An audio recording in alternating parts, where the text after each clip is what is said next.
Welcome, curious minds, to another deep dive. Today we're embarking on a journey into a mystery so grand, it's literally etched into the very face of the earth, the Nazca Lines. Ah, yes, these vast ancient designs sprawling across that desert landscape in Peru. Right, so monumental they are only fully comprehensible from high above. And these aren't just drawings, they are, well, a profound cultural expression, stretching for miles, shrouded in enigma for centuries. And what's truly fascinating here, I think, is how these creations continue to captivate us. It's not just their sheer scale, is it? No, not at all. It's the profound questions they raise about the people who made them. They force us to reconsider the very definition of an advanced civilization. How so? Well, they prove that monumental achievement isn't solely tied to complex technology as we often think of it today. It's tied to a profound capacity for collective vision, for abstract thought. That immediately shifts our perspective, doesn't it? From just a simple curiosity to a testament of incredibly complex ancient minds. For this deep dive, we've delved into an incredible stack of sources, articles, research, historical accounts, and our mission, as always, is to sift through all that information, to pull out the most vital insights for you, giving you a real shortcut to truly understanding this enigmatic, ancient phenomenon.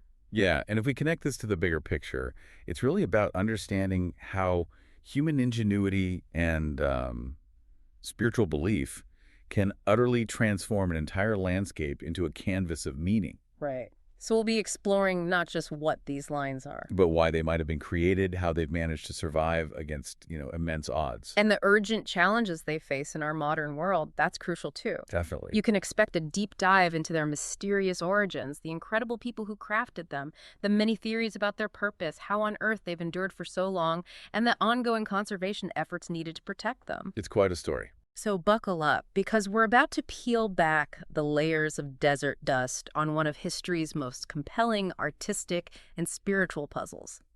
Okay, so to truly appreciate the enigma, we have to start with a fundamental question. What are these monumental markings we're talking about, and why are they so unique?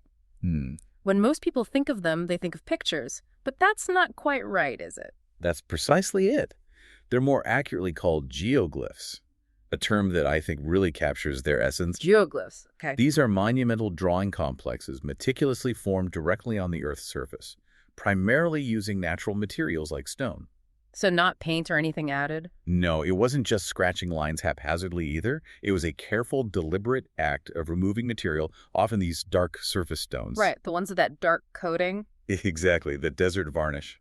They removed those to expose the lighter subsoil beneath, creating this really striking contrast. And their unique characteristics are just mind-boggling. We're talking about a sheer quantity of designs. Hundreds of them. A unique nature that really sets them apart from anything else in the world, an immense scale, and this remarkable continuity of creation over centuries. Absolutely. These aren't just isolated figures. They are part of a vast, interconnected archaeological puzzle. And the continuity. Indeed. Yeah. This wasn't a fleeting artistic endeavor that lasted a generation. Their continuity over centuries speaks to a deep, ingrained cultural practice. Okay. And to underscore their global significance, they were designated a UNESCO World Heritage Site back in 1994. Right, that's a big deal. It is. They were recognized for outstanding universal value. This means they're acknowledged not just as, an archaeological curiosity, but as an unparalleled artistic achievement and an exceptional testament to the magical religious traditions of pre-Columbian South American society. Wow. And this designation, it implicitly recognizes the advanced societal organization and intellectual capacity of the Nazca people. Because they did it without our tech. Exactly. They achieved these monumental works without complex technology. No metal tools to speak of, no advanced surveying equipment as we understand it today. This elevates them far beyond mere drawings Yeah. to a profound cultural expression of sophisticated planning and abstract thought within an ancient civilization. It forces us to truly appreciate their intelligence and capability. That's a powerful way to put it. It really pushes us to see them not just as ancient art, but as the culmination of deep thought and complex society. Now, let's set the scene a bit more. Where in the world are these wonders located?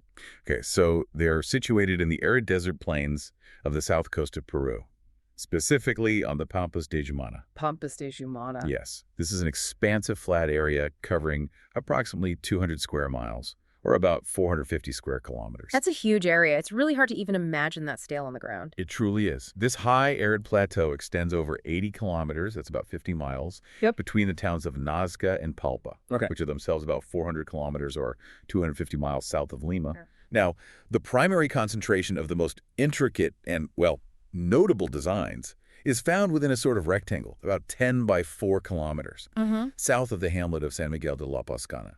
That's where you can readily see many of the famous figures. But the lines extend beyond that core. Oh, absolutely.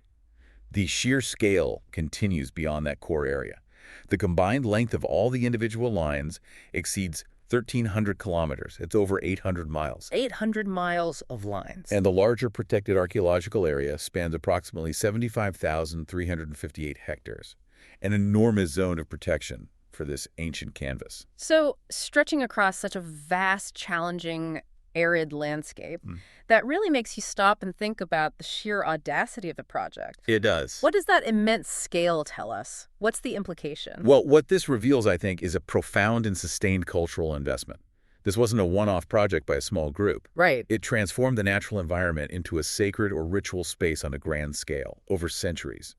It implies a worldview where the landscape itself wasn't just physical territory, but a monumental canvas for communication, perhaps with deities or ancestors.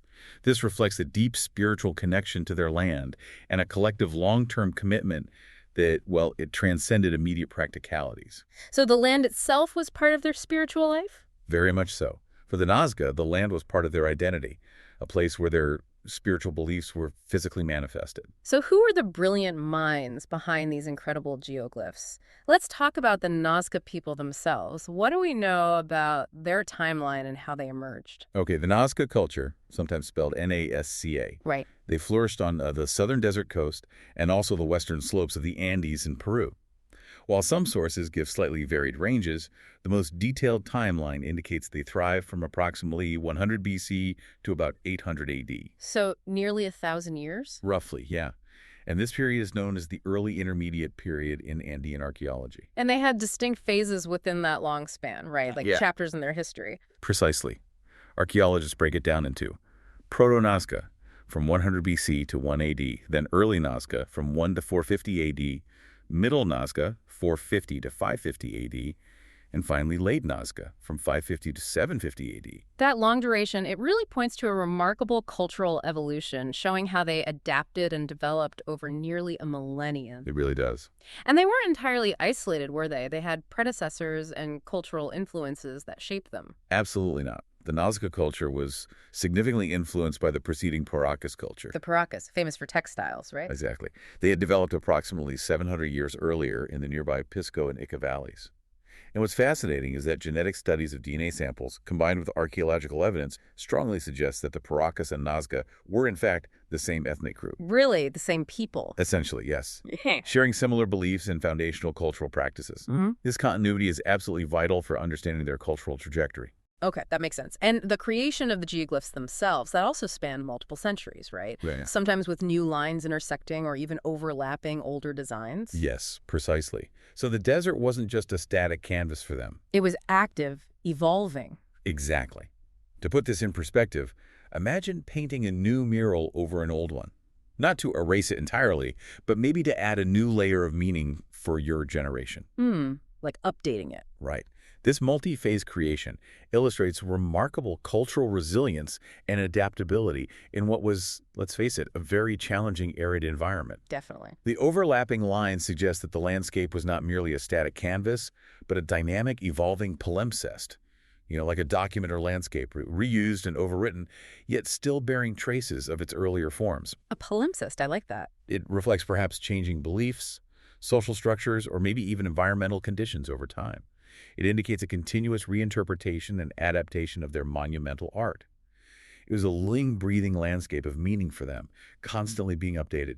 It's fascinating to think about that, the landscape evolving with their beliefs. Now let's dig a bit deeper into their society. How were they organized? What kind of social structure powered such monumental undertakings? Well, early Nazca society seems to have been characterized by local chiefdoms and regional centers of power. not one unified empire initially. Okay, more localized power. Right. And among these centers, Kawachi emerged as the most important non-urban ceremonial site. Kawachi, so not a city. Not in the way we think of cities. It truly was a central hub for rituals and feasting, all deeply related to agriculture, water, and fertility, which were, of course, the lifeblood of any society in an arid environment like that. So it wasn't a bustling city of permanent residents, but more like a grand open-air cathedral, maybe, a gathering place. That's a good analogy, Yeah. exactly. Its strategic location, nestled between the Andes and the Pacific Ocean, also facilitated crucial interactions between highland and coastal communities. It was a pivotal nexus. A crossroads. In a way, yes. At Kawachi, the Nazca people ingeniously modified natural hills, known as huacas, Huacas, okay. into pyramid mounds, dedicating them to ceremonial and religious purposes.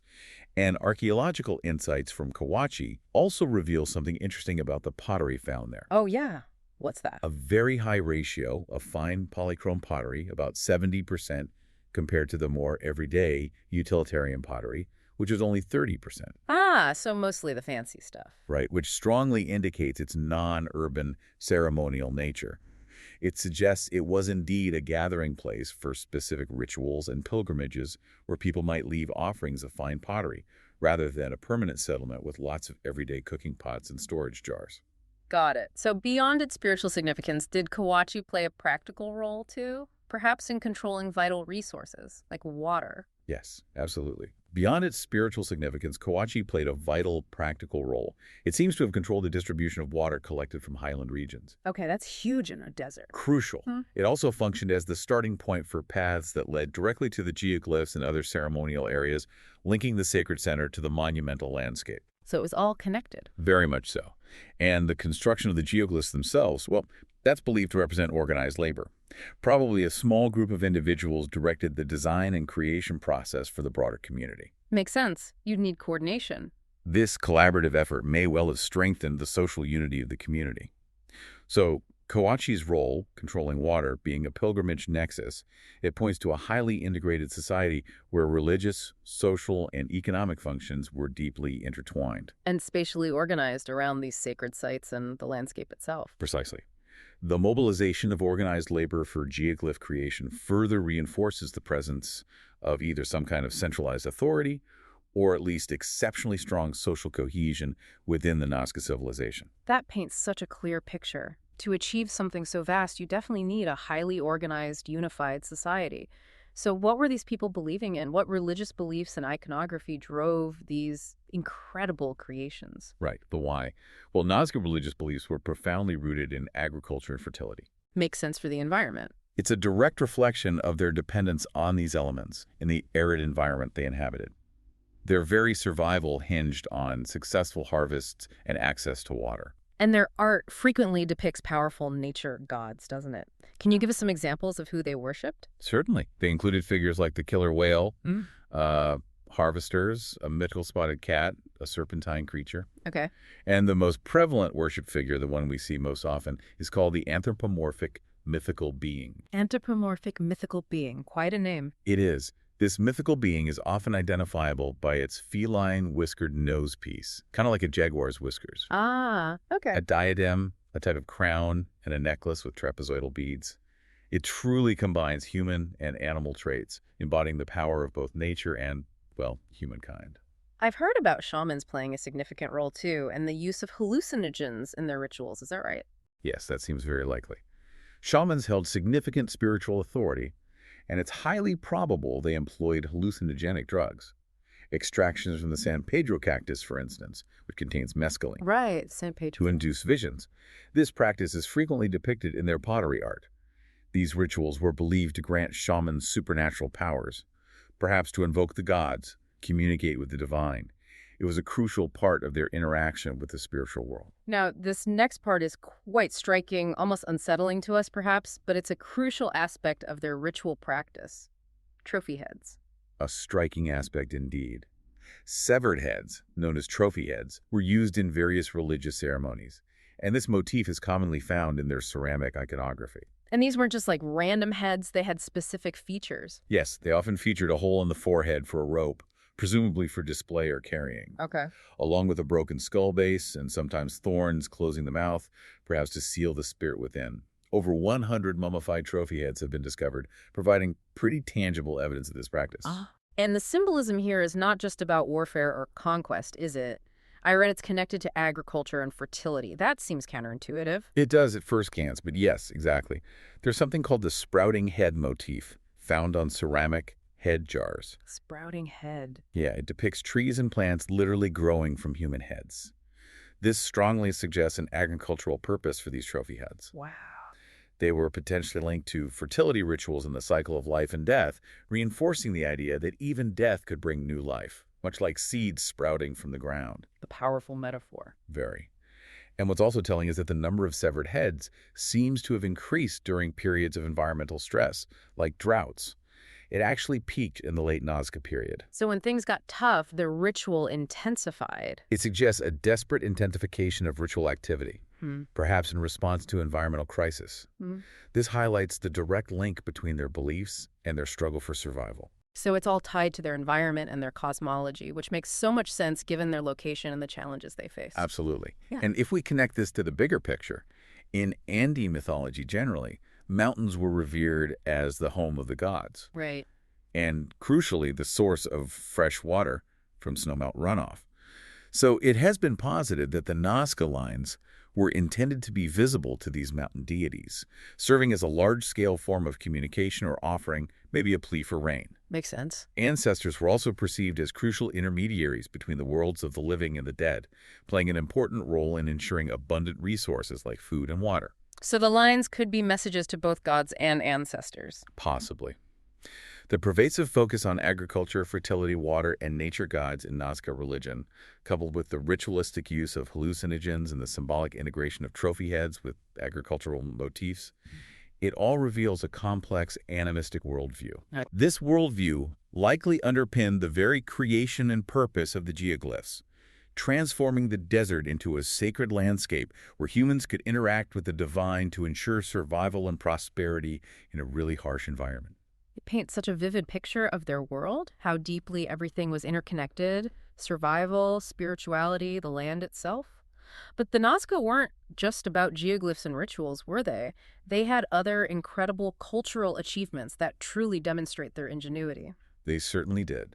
Their culture produced an impressive array of crafts and technologies, strongly influenced, as we said, by the preceding Paracas culture, which was renowned for its intricate textiles. And their pottery is famous, isn't it? It's so distinctive. Yes, the Nazca are particularly celebrated for their vibrant polychrome pottery. It featured at least 12 distinct colors, which was quite something for the time. 12 colors. Yeah, and this was a significant advancement, technically. They shifted from post-fire resin painting, which was characteristic of the Paracas style, Right. to pre-fire slip painting. This marks the beginning of the distinctive Nazca pottery tradition. So they painted before firing the pot. Exactly. Major pottery shapes included things like double spout bottles, bowls, cups, vases, and effigy forms, pots shaped like animals or people, often adorned with their distinctive iconography. And was this pottery just for the elite? Interestingly, no. The widespread presence of polychrome pottery across all social classes suggests broad access.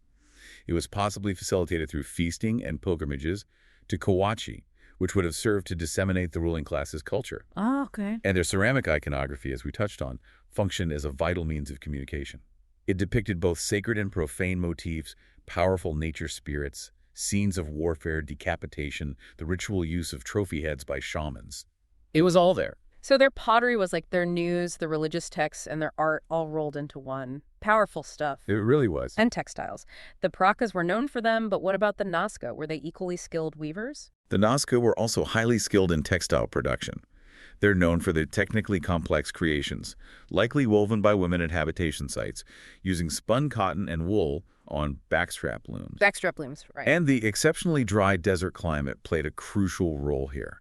It preserved numerous textiles from both Nazca and Paracas cultures, offering us invaluable insights into early textile traditions in the region. So we actually have examples. Oh, yes. Excavations have yielded a variety of garments, shawls, dresses, tunics, belts, bags, many of which were used as grave goods buried with the dead. All right. The Paracas textile is a famous, well-preserved example. showcasing intricate designs. It might have even been used for divination or as a kind of ritual calendar. Wow. Analysis of these textiles indicates that Nazca women, though often underrepresented archaeologically in other ways, had access to high-status materials and could wear secret imagery, reflecting their social standing. That's incredible, the level of detail and meaning woven literally into their clothing. But perhaps one of their most ingenious achievements, given the desert environment, has to be their water management systems. How on earth did they survive in such a dry climate? Absolutely. This is truly remarkable. During the Middle Nazca period, they developed a sophisticated aqueduct system known as puquios. Bukiv. Yes, spelled Puquios. These are ingenious underground channels that tap into subsurface water. Underground. Yes. They were lined with river rocks, crucially, without mortar so water could seep in, and they transported water to the irrigation canals, called acequias for agriculture, Okay. or deposited into small reservoirs, cochas, for domestic use.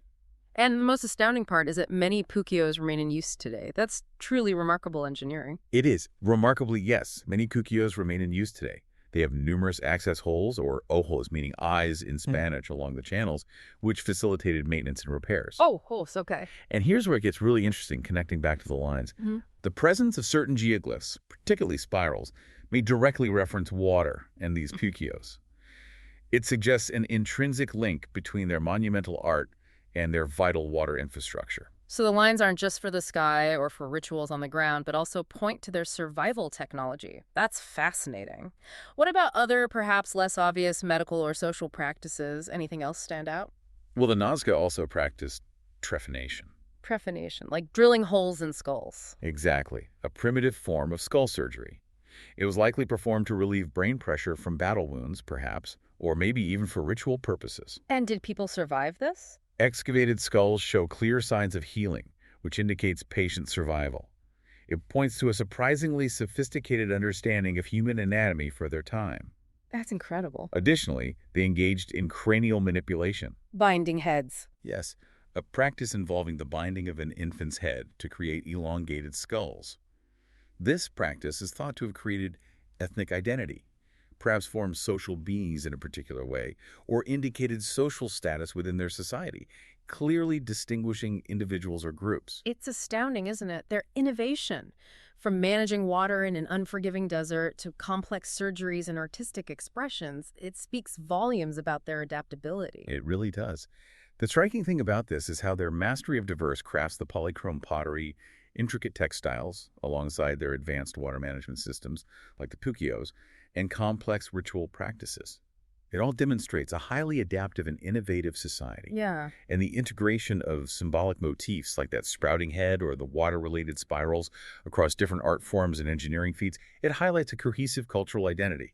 It shows a pragmatic yet deeply spiritual response to their harsh environment, where survival depended just as much on technological ingenuity as it did on, well, divine favor. Yeah. We've got a sense now of the incredible people who crafted them. But what about the masterpieces themselves? Let's zoom in on the anatomy of the geoglyphs. What kinds of figures do we actually see etched to the desert floor? Okay, so the Nazca Lines encompass a vast diversity of designs. They're broadly categorized into two main groups: representational figures and geometric shapes and lines. Representational figures. So what kind of things are we talking about? Animals, specific plants? These depict a variety of natural forms, including animals often referred to as zoomorphic figures, stylized plants, and even some imaginary beings. Like what animals? While prominent examples include the famous hummingbird, a spider, fish, the majestic condor, herons, monkeys, lizards, dogs, cats. The whole menagerie? Pretty much. Designs also extend to recognizable trees and flowers. But interestingly, anthropomorphic or human figures are notably rare among the geoglyphs. Huh. Not many people depicted. No, perhaps suggesting their focus was more on the natural world or the divine, rather than representing themselves. And are some of these figures considered older or more significant than others? Yes, the zoomorphic geoglyphs, the animal shapes, are generally considered the oldest and perhaps the most esteemed. This suggests an early emphasis on animal forms in their cultural expression, maybe tied to totemic beliefs or key resources. Okay, so animals first, then what? Then, beyond these figures, you have hundreds of designs consisting of simple lines and geometric shapes. Right, the lines. These lines often run perfectly straight across the landscape, some extending for several kilometers. It shows incredible precision over vast distances, despite the uneven terrain. I can just imagine these perfectly straight lines stretching into the horizon. It's almost unnatural looking. What about specific geometric designs? Are they just random shapes? Not at all. Geometric designs include things like spirals, zigzag lines, trapezoids, triangles, rectangles, and wavy lines. Some lines radiate from or even encircle a central promontory or hill. Oh, like spokes on a wheel? Sort of, yeah. Oh, yeah? Indicating a deliberate design of potential focal points. And there's also a unique group comprising tracks. Tracks, like pathways. They appear to have been laid out to accommodate large numbers of people, possibly for ceremonial processions or communal gatherings. Wide pathways. That's quite a range, from intricate animals to vast, straight lines that seem to be pathways for community movement. So, what does this coexistence of different styles tell us about their beliefs or how they changed over time? Well, if we connect this to the bigger picture, the coexistence and spatial arrangement of both complex representational figures and vast geometric lines suggests a multi-layered symbolic system. It probably wasn't all created for the same reason at the same time. Right. The older, esteemed xenomorphic figures might reflect early animistic beliefs or maybe clan identities, perhaps linking to specific animal spirits or ancestors. Okay. While the later, often overlapping geometric lines and tracks, could indicate an evolution towards more abstract functions, perhaps calendrical, maybe water-related, or more communal ritualistic functions, adapting to changing societal needs or environmental pressures over centuries. So it raises an important question. How did their beliefs and society evolve, and how is that reflected on the very land itself? Exactly. It really deepens the mystery in our understanding of their evolution. Let's talk about their sheer size. We mentioned it earlier, but how big are these things really? Can you give us some specifics? They are truly remarkable for their immense scale, with some figures spanning hundreds of meters. The famous hummingbird, for example, measures over 300 feet or 93 meters in length. That's longer than an American football field. Longer than a football field? Yeah. Just for one figure. And the largest individual figures can extend to approximately 370 meters or 400 yards long. Wow. Okay. To put that into perspective, can you give us a few more specific dimensions for some of the really famous ones, like the condor or the spider? Of course. The condor measures 134 meters or 440 feet long. The monkey is about 93 by 58 meters, which is roughly 305 by 190 feet. Right. And the spider, the very well-known figure, is 47 meters or 154 feet long, still huge. So massive. And remember, the total area covered by the geoglyphs is approximately 50 square kilometers or 19 square miles within that much larger archaeological reserve we discussed earlier. Right. This shows the sheer volume of their creation within a vast designated zone of protection. That makes it clearer just how much effort, how much labor went into this. Yeah. So how were they made? What materials and techniques did the Nazca people use to create something so vast, yet so precise, apparently without modern technology? Right, the how. Well, the Nazca geoglyphs were ingeniously formed by creating depressions or shallow incisions in the desert floor. Okay, shallow incisions. Yes. This process primarily involved removing the weathered stones that had developed that dark patina, the desert varnish, we mentioned that, dark shiny coating. Once these dark reddish-brown pebbles were cleared away, the lighter yellow-gray subsoil or lighter stones beneath became visible. That's what created that striking contrast we see today. So it was all about contrast between the surface and what's underneath. What about the stones they removed? Did they just toss them aside? It seems not haphazardly anyway. The extracted darker stones were often carefully placed at the edges of the lines, forming a kind of border that accentuated the lighter lines within. Ah, outlining it. Exactly. For larger geometric shapes, like the big trapezoids, all the interior stones were removed and either placed along the edges or heaped in piles. Sometimes broken pottery has been found mixed within these stone piles. Interesting. And how deep and wide were these lines usually? They typically measure between 10 to 15 centimeters deep. So about 4 to 6 inches. Not very deep at all. No. Their width varies considerably, ranging from as narrow as 30 centimeters, about 12 inches, to as wide as 1.8 meters, or 6 feet, though more than half are slightly over 33 centimeters, about 13 inches wide. And the incredible part is that they did all this without complex technology. How do we know they didn't have some advanced tools we haven't found, or perhaps even something beyond our current understanding, like some have speculated? Well, Scholars hypothesize that the Nazca people utilized surprisingly simple tools and surveying equipment to achieve these designs, just basic geometry and sighting. Simple tools. Yes. This theory is strongly supported by archaeological findings of wooden stakes found in the ground at the end of some lines, presumably used for marking points. One of these stakes was even carbon dated, which helped establish the age of the complex. Wooden stakes. And here's where it gets really interesting in terms of proving the how. In the early 21st century, an American investigator named Joe Nickel successfully reproduced some of the figures. Because we recreated them. Yes, using only tools and technology that would have been available to the Nazca people. He demonstrated that a small team could recreate even the largest figures within days, without any aerial assistance. Wow. So that kind of puts to rest any lingering speculation about ancient astronauts like Eric von Daniken's theories from the late 60s, right? Pretty much, yes. This boils down to sheer human ingenuity and organization. It's almost humbling to think about. Precisely. This empirical validation directly refutes such speculative hypotheses. The simplicity of the construction method combined with the monumental scale and geometric precision really underscores the Nazca people's advanced understanding of practical geometry, surveying, and large-scale project management. Yeah. Nickel's successful reproduction is a critical empirical validation. It shifts the discourse from, wild speculation to a focus on the ingenuity and organizational capabilities of the ancient Nazca society itself. Yeah. It allows us to appreciate their brilliance rather than attribute it to unknown external forces. That's a huge shift in understanding, really pulling the focus back to human brilliance. Which leads us to our next question. Why are they still here? How have these immense yet shallow earth drawings survived for so long in an outdoor environment? Seems like wind and rain would erase them quickly. That's a very good question. The remarkable preservation of the Nazca Lines over centuries is largely attributable to the unique environmental conditions of the plateau. The climate. Yes. The climate in the Nazca region is characterized by its extreme dryness, minimal wind, and remarkably stable conditions, and crucially, exceptionally low rainfall, receiving at most 1 inch of rain per year, sometimes less. 1 inch a year. Yes, this aridity is absolutely key. So it's basically a natural museum environment, but there's more to it than just lack of rain, right? I think you mentioned the ground itself plays a role. Yes, a critical factor in this natural preservation lies in the geological composition of the desert floor itself. The sublayer of earth exposed by removing the surface gravel contains high amounts of lime. Lime, like limestone. Sort of, yes. And with moisture from the morning mist, there's often a coastal fog. Right. This lime actually hardens. It forms a protective layer that effectively shields the lines from winds and helps prevent erosion. So the ground itself forms a crust. In a way, yes. Additionally, the geological stability of the area, it's a Pleistocene alluvial terrace, experiences only occasional water activity during El Niño events, that climate pattern that can bring unusual rainfall. That long-term stability has also contributed to their survival.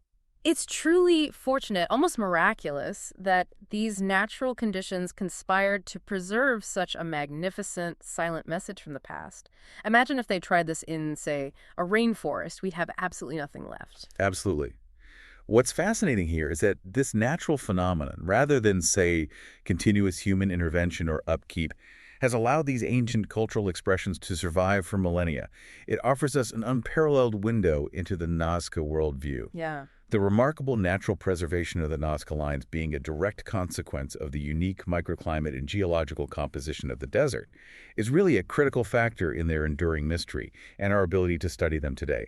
It allows us to ask these profound questions about their purpose without the added challenge of severe degradation, ensuring they remain a living archaeological puzzle. All right, now for the million-dollar question, maybe the billion-dollar question. Why were they made? The exact purpose and meaning of the Nazca Lines remain one of archaeology's greatest enigmas. There are so many theories out there, aren't there? Often competing for dominance. Absolutely. It's widely acknowledged by scholars now that the geoglyphs likely served multiple purposes. Not just one thing. No. And these purposes may well have evolved over the centuries, particularly given that, as we mentioned, new lines often erased older ones by drawing over them. Right. So while early theories often focused heavily on astronomical alignments, more recent studies tend to emphasize their connection to water rituals and agricultural fertility, things essential for survival there. So the thinking has shifted over time. Yes, the scholarly consensus evolving towards a multifunctional and dynamic interpretation of the Nazca Lines' purpose reflects, I think, the inherent complexity of ancient cultures and maybe the limitations of imposing singular explanations on them. And our understanding is still evolving, isn't it? It's not like it's a settled debate. That's absolutely right. Archaeologists continue to study the lines, and new discoveries, facilitated by modern technologies like drones and artificial intelligence, are constantly refining our understanding. Always finding new lines. Exactly. The continuous discovery of new geoglyphs further emphasizes that our understanding is still incomplete and subject to ongoing revision. It highlights the need for sustained archaeological research and interdisciplinary approaches. It's very much a living mystery, always revealing more of itself. That makes a lot of sense, that ancient cultures aren't monolithic in their intentions over hundreds of years. Let's dive into some of the primary theories then. First, the idea of them being astronomical observatories or calendars. This was an early, very popular theory, championed by pioneers like Maria Rage. But were there immediate challenges to it, or did the evidence just not stack up consistently across the board? That's a great question, and it's where the nuance really comes in. Shortly after the geoglyphs were first systematically investigated in the 20th century, researchers, most notably Paul Kozak and Maria Reiche, did propose an astronomical interpretation for their purpose. Right. They suggested that the lines might be aligned with celestial bodies, the sun, moon, stars, functioning as a type of observatory, or marking significant astronomical events, like solstices or planetary movements. Kozak's largest astronomy book in the world. That was his famous phrase, yes. He observed that some lines converged at the winter solstice in the southern hemisphere, a finding that really inspired his extensive study. Maria Reiche then advanced this theory, discovering lines that converged at the summer solstice. Okay. She asserted that some or all of the figures represented constellations. Her protege, Phyllis Pitluga, even suggested they were representations of heavenly shapes or counter-constellations. Reiche published her seminal theories in her 1949 book, The Mystery on the Desert. So, on the surface, it seemed quite compelling. A giant star map. But what were the limitations? Why isn't it the accepted theory today? Well, what this reveals is that while some geoglyphs do appear to have connections to celestial events, like marking the summer solstice, which is roughly when mountain waters flow down to the coast. Ah, practical link too. Potentially. But it has proven difficult to find consistent celestial alignments for the majority of the hundreds of geoglyphs. There's just too many lines going in too many directions. Not enough astronomical events to match all the lines? Pretty much. Furthermore, it's important to note that Andean peoples, historically, did not typically form pictures by connecting stars in the night sky, like Western cultures do. Oh, that's interesting. Instead, they often perceived shapes in the black spaces between stars, what scholars sometimes call dark cloud constellations or reverse constellations. Think of the Llama constellation in the Milky Way's dark patches. Right, I've heard of that. And these reverse constellations do not appear to match the Nazca geoglyphs, which are positive figures. So the initial emphasis on astronomical interpretations by early researchers reflects a common scientific approach at the time, but it also highlights the limitations of perhaps imposing Western frameworks onto non-Western cultures. We need a more nuanced, culturally specific approach to truly understand the Nazca worldview. Okay, so if the sky map idea had its flaws, where did the focus shift? Did the Nazca people interact with these lines on a more earthly, tangible level? This brings us to the theory of ritual pathways and ceremonial functions. That's exactly right. Another prominent theory suggests that the Nazca geoglyphs weren't just for looking at, maybe from afar or by the gods, but for walking on, serving as ceremonial walkways. Walking the lines. Yes. Research indicates that the Nazca people likely walked along these lines, probably in groups, engaging in rituals and perhaps lively celebrations involving music and dance. And there's physical evidence for this. What kind of evidence? Scientific analysis of the compacted soil within the lines provides compelling evidence that they were heavily walked upon over long periods. The ground is literally harder inside the lines than outside in many cases. That's concrete evidence, literally. And how does Kawachi, their ceremonial center, fit into this? Was it a destination for these pathways? It seems likely. Many of the lines appear to direct people toward Kawachi, which, as we discussed, was a significant Nazca religious center and pilgrimage destination. This lends credence to the idea that ancient Nazca people traversed these lines as part of their spiritual journeys. Makes sense. Pilgrimage routes. Exactly. And the possibility of ritualistic dancing on the lines, perhaps in connection with shamanism and the use of hallucinogens like the San Pedro cactus, is also considered. Right, the visions. So if we connect this to the bigger picture, the evidence of heavy foot traffic and the connection of lines to Kawachi strongly supports the hypothesis of the geoglyphs serving as ritual pathways. This implies that the act of traversing the lines, perhaps during ceremonies involving music, dance, maybe hallucinogens, that act was as significant as, if not more important than, their visual appearance from above. Ah, the journey, not just the destination or the image. Precisely. This transforms the lines from static images into dynamic experiential landscapes integral to Nazca communal and spiritual life. Additionally, the geoglyphs, particularly maybe the older animal designs, may have played a role in strengthening group identity and reinforcing social interaction patterns.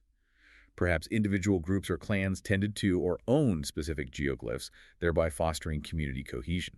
That really changes how we perceive them, doesn't it? From something to be looked at to something to be experienced. Now let's talk about what many consider the most promising recent theory, the profound connection to water, fertility, and agriculture. Yes, this is truly one of the most compelling theories currently, and it makes deep practical sense given their environment.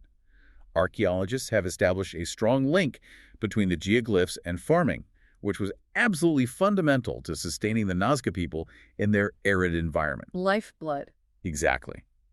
It is proposed that some geoglyphs may relate to crop fertility, while others are associated with the crucial need for water to cultivate those crops. In a desert climate, water was undeniably the most vital commodity for survival, period. And the mountains play a role here, don't they, as sources of water and as spiritual entities? Yes, exactly.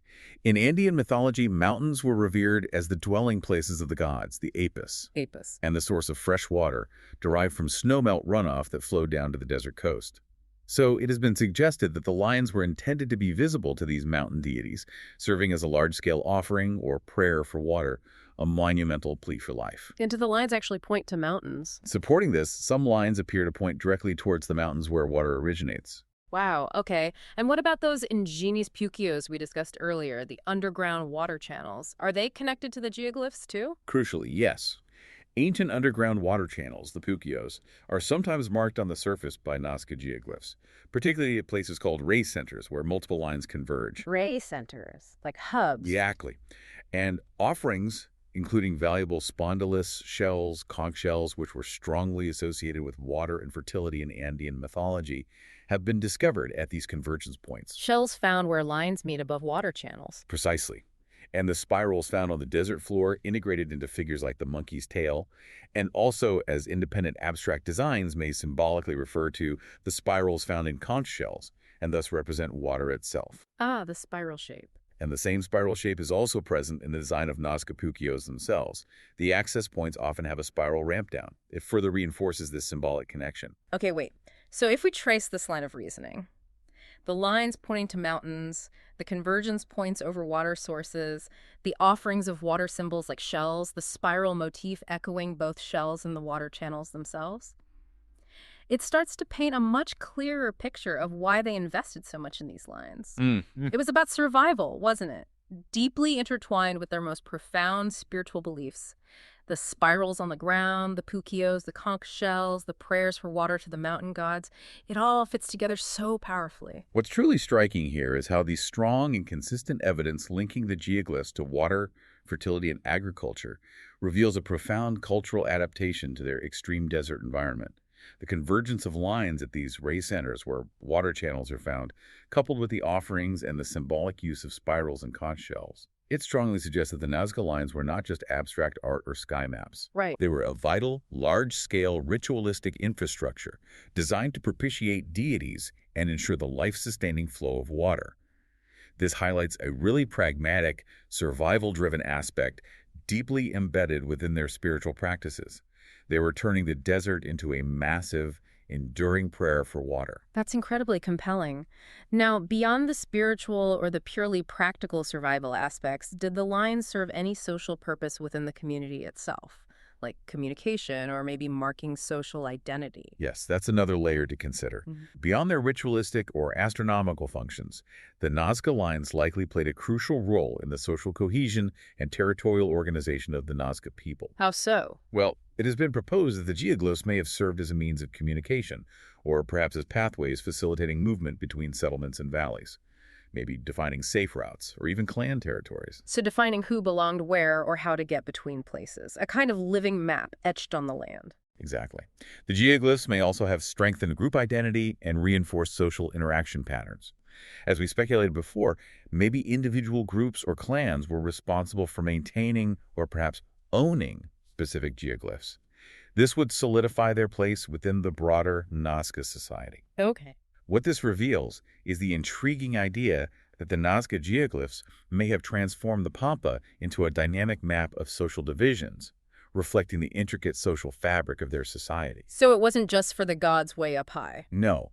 This suggests that the lines were not solely for the gods, but also for the people on the ground, serving to define space, facilitate movement, and reinforce collective identity within a complex society. It's incredible to think that such massive designs remained largely unknown to the wider world for so long after the Nazca culture declined. How were they rediscovered in modern times given their immense scale? You can't really see them well from ground level. That's right. The earliest known published mention of the Nazca Lines actually dates back to 1553. A Spanish chronicler, Pedro Cieza de Leon, described them in his book, but he interpreted them simply as trail markers. Trail markers. Okay, functional. Yes.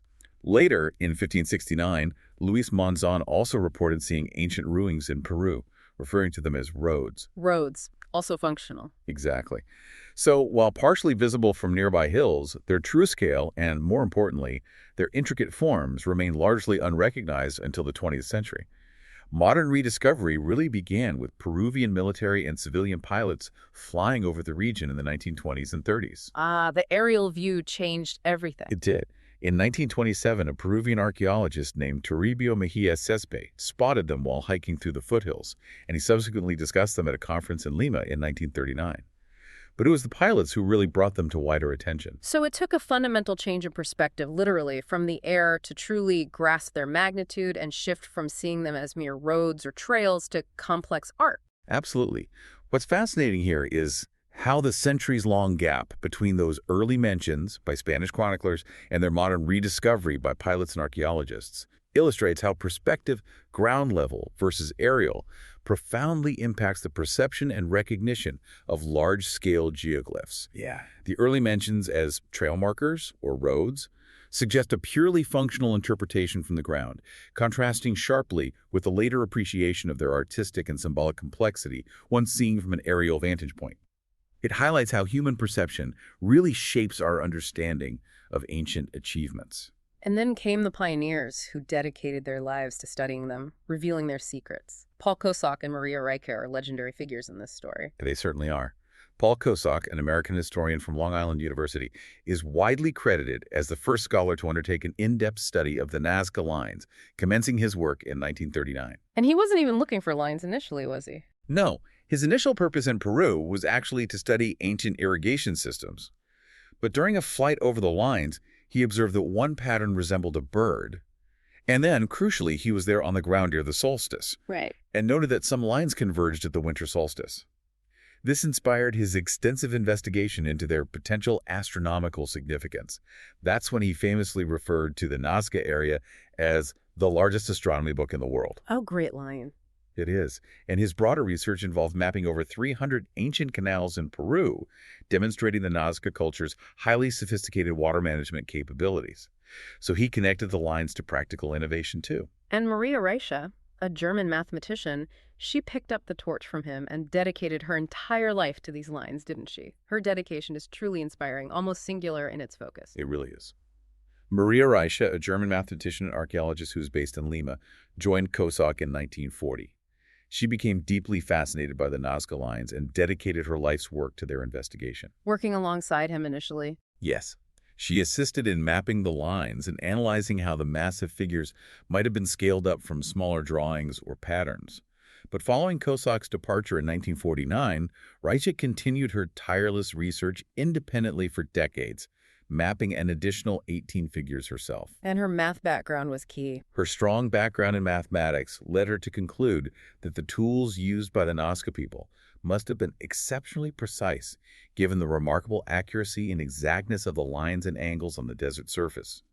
In 1949, With the crucial assistance of the Peruvian Air Force in providing aerial images, she published her theories on the Nazca Lines in her influential book, The Mystery on the Desert. And she wasn't just a researcher, she was a fierce protector of the lines, almost becoming their guardian angel on the ground. Absolutely. Raisha was not only a researcher, but also a tireless advocate for the preservation of the lines. She famously utilized the profits from her work for conservation efforts.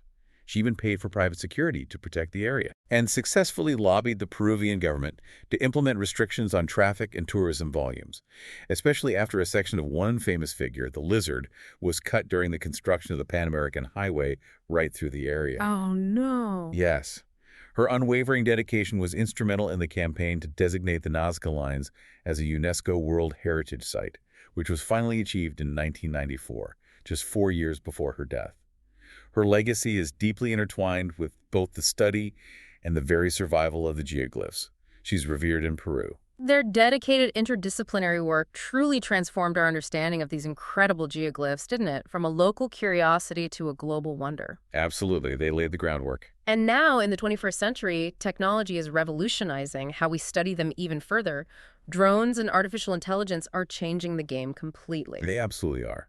The study of the Nazca Lines has been revolutionized by the application of these advanced technologies. Hundreds of new figures have been discovered with the aid of drones, and archaeologists anticipate finding even more. Hundreds of new figures. That's just astounding. It's like the desert is still revealing its secrets after all this time. It really is. A Japanese team from Yamagata University, for instance, they've been working there for years. They announced the discovery of 2 new small figures, a human head and an animal, back in early 2011. By 2012, they'd already found approximately 100 new geoglyphs since starting fieldwork in 2006. And they keep finding more. And AI is involved now, too. Yes, more recently, researchers have employed artificial intelligence algorithms to analyze satellite imagery and drone data. They have identified over 303 new geoglyphs this way. Over 300 more. Yes. These discoveries, dating between roughly 100 BC and 300 AD, further suggest that the Nazca people may have used these ancient pathways to facilitate movement and communication between their settlements and valleys, reinforcing those earlier theories about their social function. It sounds like our understanding of the Nazca Lines is anything but complete. It's a living mystery, constantly expanding. That's exactly it. This accelerating pace of new geoglyph discoveries through advanced technologies like drones and AI clearly indicates that our understanding of the Nazca Lines is still incomplete and continuously expanding. Yeah. It highlights the dynamic nature of archaeological research, where technological innovation can unlock previously inaccessible information, potentially leading to further refinements or even paradigm shifts in our theories about their purpose and extent. It's a living mystery, constantly revealing more of itself, challenging us to keep learning and keep looking. Given everything we've discussed about their incredible value, artistic, cultural, historical, and their fragility, protecting the Nazca Lines is paramount. Their UNESCO World Heritage status is absolutely key to this, right? It provides a framework for global protection and recognition. It is absolutely crucial. The lines and geoglyphs of Nazca and Palpa were officially inscribed as a UNESCO World Heritage Site back in 1994. This designation recognizes the site for its outstanding universal value based on several key criteria. Can you break down those criteria for us? What makes them so universally valuable that the entire world should care so much about protecting them? Certainly. First, under Criterion 1, they represent a unique and magnificent artistic achievement of the Andean culture, unparalleled in its extension, dimensions, diversity, and long existence within the prehistoric world. Just nothing else like it. Okay, unique artistic achievement. Second, under Criterion 3, through their distinctive form of land use, the geoglyphs serve as an exceptional testimony to the culture, magical religious traditions, and beliefs of the societies that thrived in pre-Columbian South America over a very long period, between the 8th century BC and the 8th century AD. Exceptional testimony to a lost culture. Exactly. And third, under Criterion 4, the system of lines and geoglyphs, which has remained remarkably intact for over 2 millennia, demonstrates an unusual method of utilizing the land and natural environment. It represents a highly symbolic cultural landscape created with construction technology that enabled large-scale figures with exceptional geometric precision, all without complex tech. Unusual land use and technology. Right. The protected area, spanning that huge 75,358 hectares, is meticulously defined to encompass all the physical aspects that convey the property's outstanding universal value. It forms an indivisible and harmonious unit that has remained virtually unaltered over centuries. And their authenticity isn't in doubt. No, the authenticity of the lines is considered indisputable, ensured by their distinctive formation method and consistent design throughout their historical evolution. What's fascinating here is that these comprehensive criteria for UNESCO World Heritage status underscore that the Nazca Lines are valued not merely as archaeological artifacts, Right. but as a holistic cultural landscape. It embodies artistic genius, profound spiritual beliefs, and innovative land use. This broad recognition emphasizes the global responsibility for their preservation, making any threat to their integrity a matter of serious international concern. So, despite their remarkable natural preservation and UNESCO status, they still face significant environmental vulnerabilities, don't they? It's not a set-it-and-forget-it situation where nature just takes care of it forever. No, unfortunately not. They do face threats. While the dry, windless, and stable climate, along with that lime hardening effect, has largely preserved the lines naturally for millennia, they are increasingly vulnerable to environmental threats, especially those exacerbated by rare changes in weather patterns. Like El Niño events. Exactly. Although the sublayer of Earth exposed by removing the gravel contains high amounts of lime, which hardens with morning mist to form a protective layer, extremely rare changes in weather can temporarily alter the general designs. More significantly, climate change itself, specifically the long process of desertification around 100 BC, is believed to have contributed to the decline of the Nazca culture itself. Wow, so climate change impacted the creators too. Yes, forcing populations to abandon lower lands and settle at higher altitudes. This historical precedent suggests that even subtle environmental shifts can have profound impacts on the fragile desert ecosystem where the lions reside. So climate change actually affected the Nazca people themselves centuries ago, and now modern climate change threatens their legacy. That's a powerful, almost circular irony. It is. The integrity of the site is maintained by that stable desert climate, that Pleistocene alluvial terrace with only occasional water activity during El Niño events and extremely low rainfall. However, the historical and ongoing impact of climate-related events, like El Niño, which caused widespread and destructive flooding around 500 AD. 500 AD, so even back then. Yes, even back then, it highlights the inherent vulnerability of the lines to natural climatic disturbances. What this reveals is how even subtle environmental shifts today could potentially cause profound impacts on this ancient heritage, reminding us of nature's power and the increasing risks. And then there are the direct human impacts, which are perhaps even more alarming because they are, theoretically at least, within our control. Yes, and this raises an important question. How do we balance modern development with ancient heritage? Despite the UNESCO designation and natural preservation, the Nazca Lines face significant and growing threats from human activities. As far back as 2012, there were reports indicating deterioration of the lines due to an influx of squatters inhabiting the lands. Just their presence, their vehicles, their activities can disturb the delicate surface. Just living there damages them. Potentially, yes. And there was a very controversial decision recently by the Peruvian government, wasn't there, regarding the actual size of the protected area? Yes. Extremely controversial.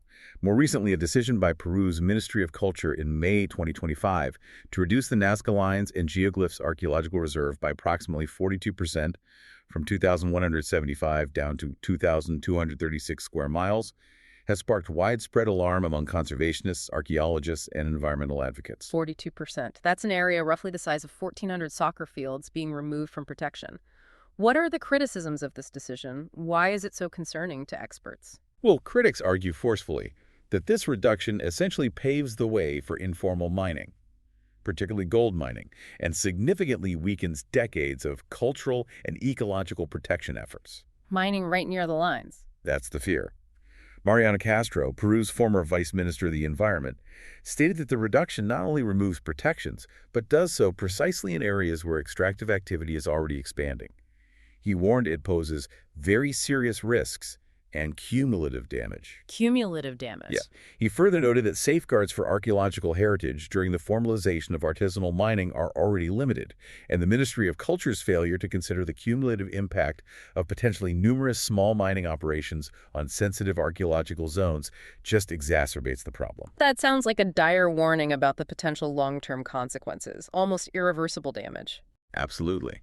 Environmental lawyer Cesar Ipenza described the resolution as a weakening of both environmental and cultural protections. He suggested it reflects a pattern of regulatory concessions to informal gold miners and maybe even an alliance between the current government and informal mining sectors. Strong words. And UNESCO, what's their stance? UNESCO, for its part, has stated it has not been formally notified by Peruvian authorities of any changes to the World Heritage Site boundaries, which are crucial for its protection under the convention, and has requested more information. So the Peruvian government is facing strong opposition internationally and domestically.